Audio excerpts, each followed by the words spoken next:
down unit, gates are open. On January 20, 2012, police raided a mansion in New Zealand at the request of the FBI. Confirm located target. Judging from the military-style raid, you'd think they were after a terrorist or some other dangerous criminal. But the man renting this mansion north of Auckland was an internet entrepreneur who ran one of the most popular websites in the world. Megaupload was the 13th most frequently visited site on the internet at its peak. It claimed 50 million daily visits. Users could view any files people shared: movies, music, and TV shows.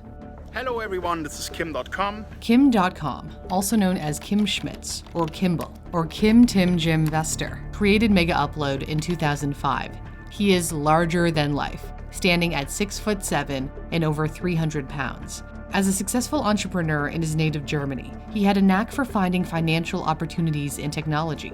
He realized back in 2005 that there wasn't an easy way to send big files to family and friends. So he created Megaupload. If a file was too big to share by email, you could upload it to megaupload.com and then share a unique link so your family and friends could access the file from the cloud.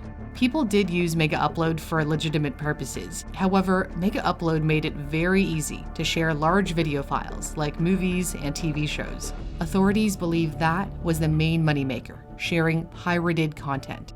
It wasn't immediately obvious there was pirated content available, as there was no search feature on the site, so you couldn't specifically look for pirated movies and shows. Instead, Megaupload relied on third-party sites to publish URLs. If you visited alluc.org, it would contain a megaupload.com link. Or when an FBI agent investigating the company visited sidereel.com to search for an episode of Modern Family, they found 60 URLs hosted on Megaupload's sister site, megavideo.com, which streams video.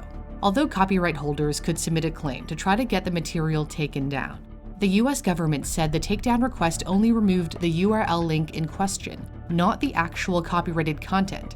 And since multiple URLs pointed to the same file, the content would still be available through other undisclosed URL links. Hollywood's major film studios were livid.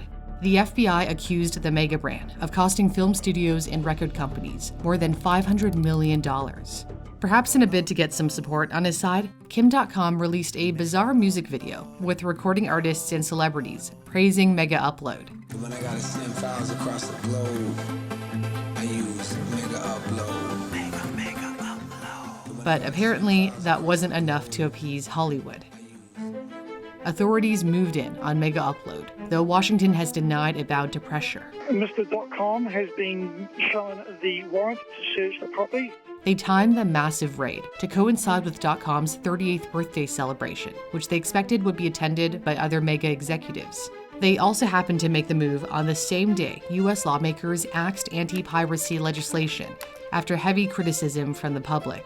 They found Kim Dotcom sheltered in his panic room inside his mansion with a shotgun. They arrested him as well as 3 other executives during the raid. Chief Marketing Officer Finn Batato, Lead Programmer Bram van der Kolk, Chief Technical Officer Matthias Ortman. They were charged with racketeering, copyright infringement, money laundering, and criminal copyright infringement. If the FBI had their way, the men would be extradited to America, each to face up to 55 years in prison. Megaupload was officially shut down. Usually, copyright infringement is a civil matter and does not constitute a criminal offense in the US. Dotcom's lawyers argued that copyright infringement is not a criminal offense in New Zealand, where he was residing at the time, and therefore not an extraditable offense. And besides, Dotcom wrote in a blog post, how could we be criminally responsible for the actions of others, as in users, who chose to upload pirated material? Apple co-founder Steve Wozniak made the same argument, pointing out you can't shut down the post office if someone sends drugs through the mail, and he saw Megaupload as the post office. But the US government saw it differently. Washington believed Megaupload actively encouraged users to post copyrighted content and should be held criminally responsible. The Department of Justice wrote in this 191-page evidence report that Megaupload's business model incentivized users to upload popular pirated content. They described how they had a rewards program that offered to pay up to $10,000 to users whose files were downloaded 5 million times. They say Megaupload executives knew exactly what they were doing, citing a Skype conversation in which the chief programmer said to the chief tech officer, "We're modern pirates." The mega group apparently raked in a treasure trove. The company is said to have earned $175 million, $25 million from ads, and $150 million from premium memberships, which offered faster, unlimited service. Dotcom wasn't shy about flaunting his lavish lifestyle. In this music video posted to his YouTube channel, he showed off his super yacht, luxury cars, speedboats, and private jet. During the raid, authorities seized millions of dollars worth of assets, including his cars and artwork. Dotcom felt the raid was excessive and blamed it on the, quote, subservience of New Zealand to the US empire and the corruption at the top of government. Turns out New Zealand's intelligence agency illegally spied on Dotcom leading up to the raid. The then Prime Minister, John Key, had to publicly apologize. The injustice Dotcom felt he faced prompted him to set up a new political organization in New Zealand, the Internet Party. However, it failed to win any seats in the New Zealand House of Representatives during the 2017 general election and hasn't contested any elections since. 10 years after the raid, in June 2022, 2 executives pleaded guilty to their involvement in running Megaupload as part of a deal to avoid extradition to the US. If Ortman and van der Kolk are found guilty, they face a maximum of 10 years in prison in New Zealand, which is far less than what they could have faced in US prison. American prosecutors dropped their bid to extradite the 4th executive, Batato, after he was diagnosed with cancer. Batato suffered greatly because of the whole ordeal. He had flown in from Germany for Dotcom's birthday bash when he was arrested during the raid and wasn't allowed to go home. He was stuck in New Zealand. Dotcom says Batato began drinking every day to drown out his sadness, and it made him sick. During his final years, he started a family in New Zealand, but wouldn't ever see his 3 young children grow up. He passed away in June, at the age of 49. As for his colleagues, Ortman and van der Kolk say they wanted to put the decade-long legal saga behind them, and are now contributing to society through Mega, a legitimate cloud storage site they set up after their arrest. Dotcom's 2 former colleagues are expected to testify against him as part of the deal, but he doesn't appear to hold any grudges, tweeting, "After 10 years of US lawfare, I understand why they have given up. I don't blame them, and I sincerely wish them all the best." As for himself, Dotcom is out on bail in New Zealand, still fighting extradition to the US.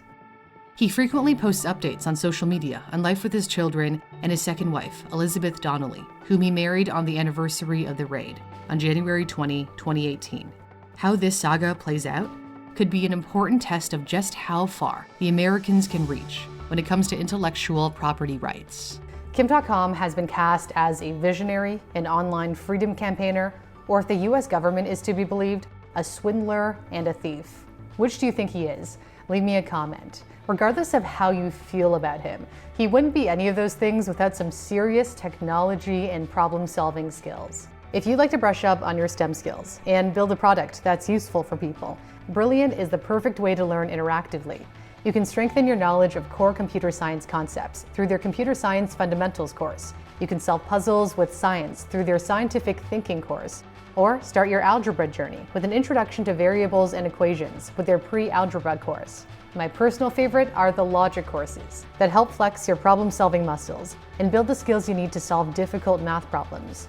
There are no tests, and if you ever get stuck, you can click View Explanation for more.